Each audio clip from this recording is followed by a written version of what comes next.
네, 이번 시간에는 여러 관점에서 바라본 교육받은 사람의 모습에 대해 이야기해 보려 합니다.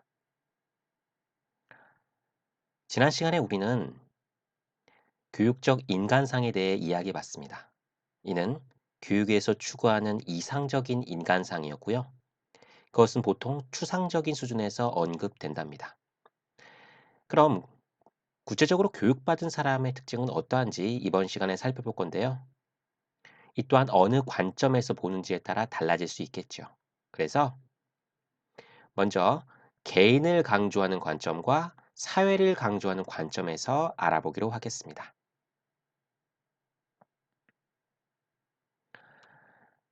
그럼 개인적 관점에서 보면 교육받은 사람은 어떠할까요? 개인의 입장에서 보면 교육받은 사람은 먼저 자신을 잘 이해하고 자신에게 주어진 다양한 문제를 합리적으로 처리하는 이성적 능력을 가진 사람으로 볼 수 있을 겁니다. 즉, 특정 이데올로기에 기대거나 비과학적인 생각이 아닌 과학적 근거나 합리적 자료에 기초하여 사고하는 사람을 말하겠죠. 혹시 호모사피엔스 이 말 들어본 적 있습니까?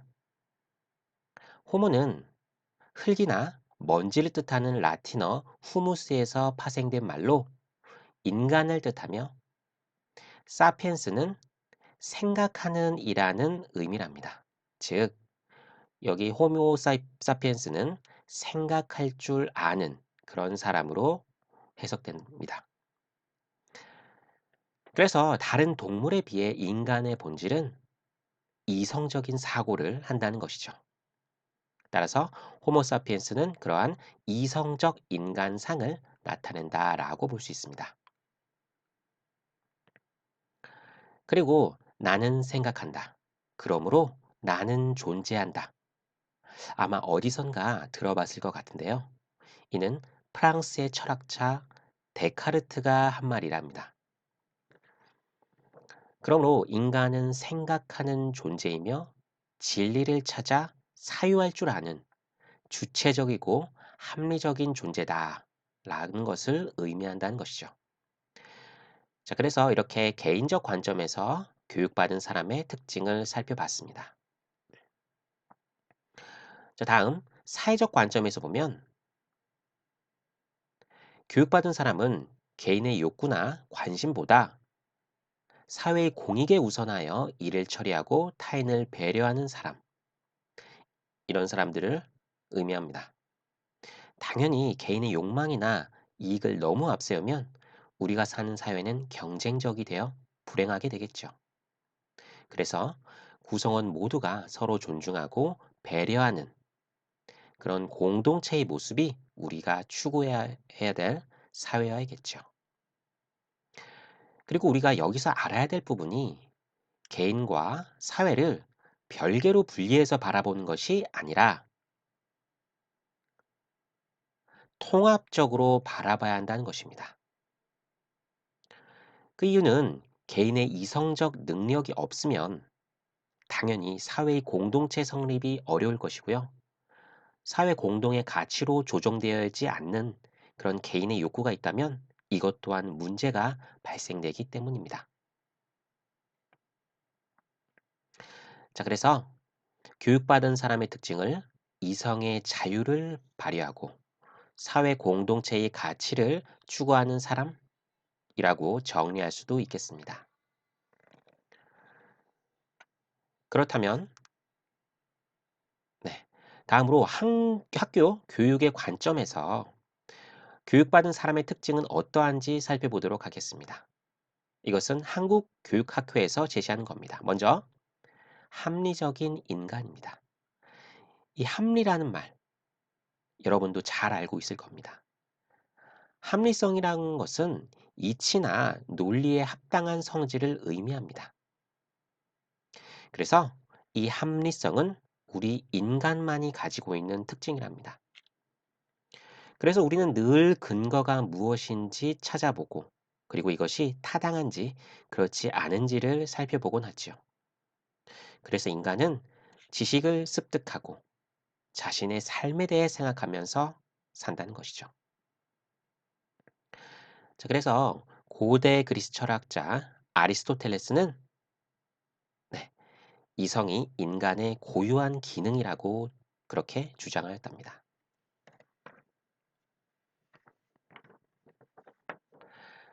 다음으로는 네, 공리적인 인간입니다.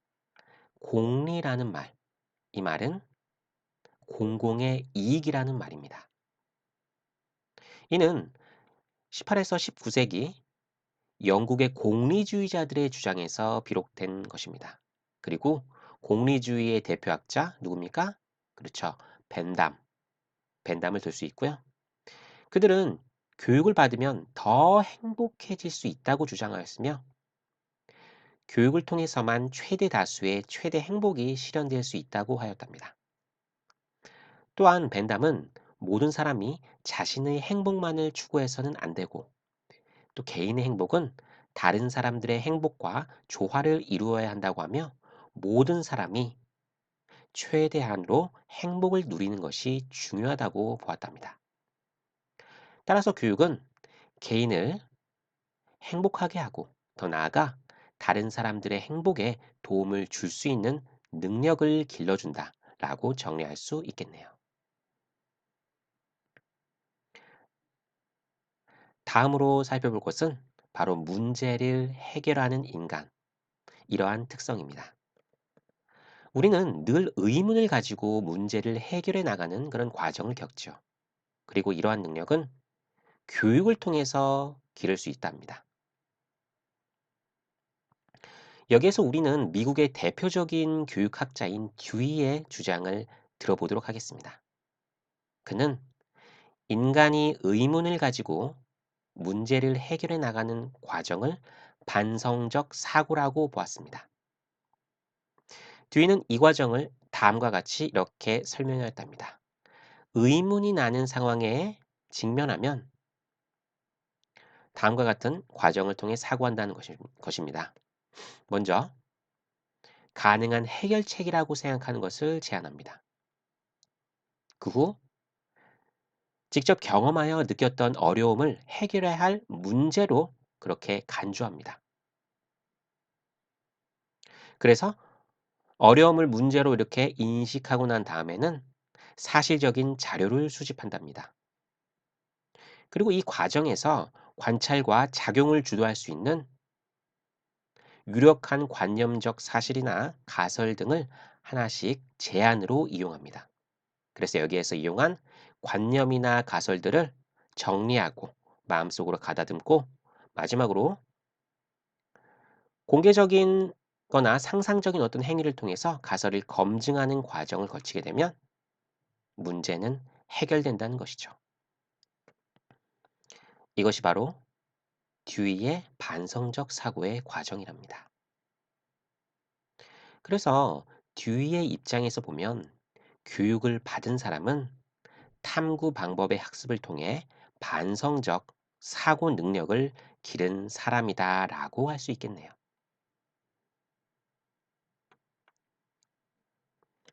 그래서 문제를 찾고 가설을 설정하고 검증하는 것을 배우게 되면 학습자의 합리적인 문제 해결 능력이 성장할 것이라 라는 것이죠. 네. 다음 마지막으로 윤리적인 인간을 들 수 있습니다. 이는 영국의 대표 교육 철학자인 피터스의 주장을 관련해서 설명할 수 있답니다. 그는 교육을 받지 않은 사람과 대비되는 받은 사람의 특성을 올바른 가치를 지식으로 갖는 것을 넘어 그것을 이해하여 내면화하는 것이다 라고 말했습니다. 그래서 교육받은 사람은 지식을 많이 알기보다는 이해와 안목을 형성하고 올바르고 도덕적으로 실천하는 사람이라는 것이죠. 그래서 이런 점을 볼 때 교육받은 사람은 바로 윤리적인 사람이기도 한다는 것입니다. 네. 이렇게 해서 교육받은 사람의 특징에 대해서 관점에 따라 그리고 학자의 견해들과 관련해서 살펴봤습니다. 우리는 학교나 일상생활에서 교육이 이루어지죠. 그리고 교육을 통해서 어떠한 인간으로 성장해 나갈지 늘 고민해야 할 것입니다. 그 이유는 교육은 결국 목적적인 활동이고요. 그리고 우리의 삶도 교육적 활동 속에서 성장하기 때문이기 더욱 그러하겠죠. 네. 이번 시간은 여기까지입니다. 네. 감사합니다.